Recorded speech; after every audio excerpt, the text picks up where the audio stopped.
दोस्तों, भारत के लिए एक अच्छी खबर निकलकर सामने आई है क्योंकि इस साल की सबसे बड़ी रिपोर्ट आ चुकी है जिसे जारी किया है यूनाइटेड नेशन की एक बड़ी संस्था ने, जिस संस्था का नाम है United nation conference on trade and development, जिसे अनअकैड के नाम से भी जाना जाता है।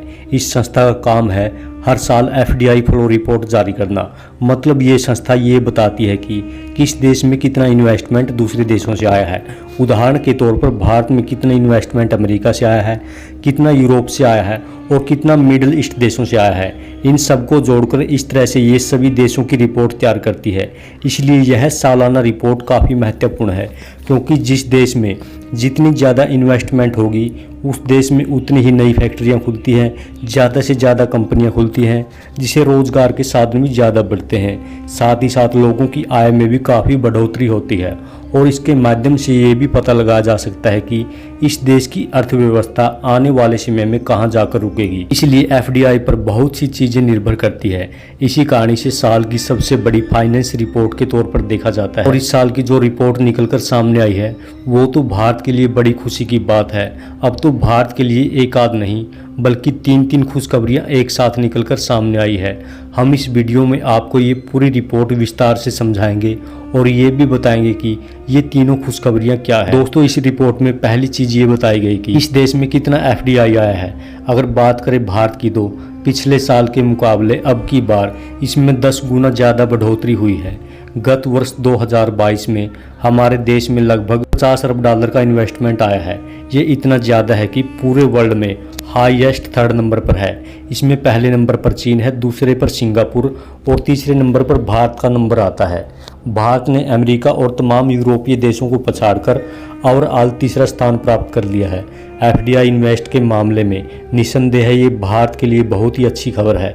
इतना ही नहीं, दूसरी रिपोर्ट में खुशखबरी भारत के लिए ये आई है कि भारत के अंदर एफडीआई इन्वेस्टमेंट 10% बढ़ा है।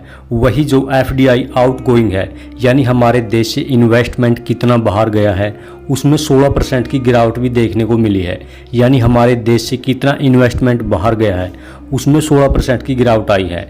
इसका सीधा सा ये मतलब हुआ कि हमारे देश में जो पैसा आने की रफ्तार है वो बहुत ही ज़्यादा है और जो पैसा देश से बाहर गया है उसमें बहुत बड़ी गिरावट आई है। ये हमारे लिए दोगुने मुनाफे का सौदा है। लेकिन खुशखबरी बस यहीं पर ही ख़त्म नहीं हो जाती, अभी तीसरी रिपोर्ट वाली खुशखबरी भी बाकी है।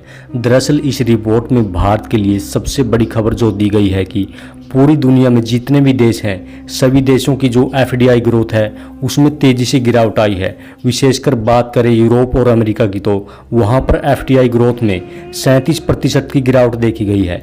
यानी उदाहरण के लिए अगर उनके देश में पिछले साल $100 बिलियन आए हैं तो उसमें से वो $73 बिलियन ही आ रहे हैं। इसी के ऊपर सबसे बड़ी खबर ये है कि जो आउटगोइंग है, यानी वहाँ से पैसा कितना बाहर जा रहा है, उसकी ग्रोथ भी डबल डिजिट में है। बात करें चीन की तो वो एफडीआई के मामले में भारत का मजबूत प्रतिद्वंदी है।